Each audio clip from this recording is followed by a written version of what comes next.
Uwi na rin kagad ng Manila. Bira namang umuwi sa atin dito yun. Ano? Uwi lang yun dahil birthday ni Lola. Taon na ulit bibilangin bago bumalik dito yun. Siguro nga. Diba? Mhm.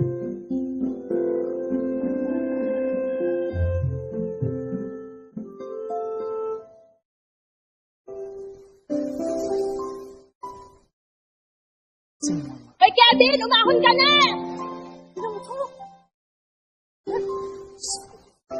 Iya, tagal naman nila. Yung mga anak mo. Lalalamig dyan.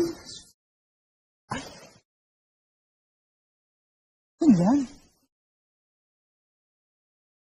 Ano ba yan? Ba't parang lang makadamit-damit? Ito ata yan ni Lola Dulce, taga Maynila. Sumbong natin, mama. Sabihin natin nakapalaki lang sa kapatid.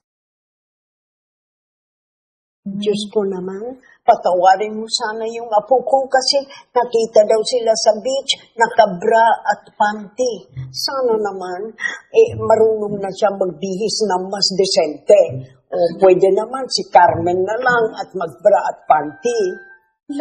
Somewhere po yun. Swimwear?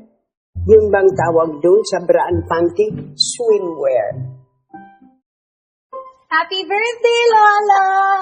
Thank you, thank you. Happy birthday, La!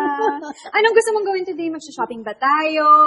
Mamamasyal? Manonood ng sine? Pupunta sa beach? Mag-Starbucks? Kaya lang may plano na kasi ako Oh, surprise ba yan, La? Meron pa ba akong di napuntahan dito sa Bicol? La, excited na ako! Marami. Oh my gosh, thank you, La. Marami.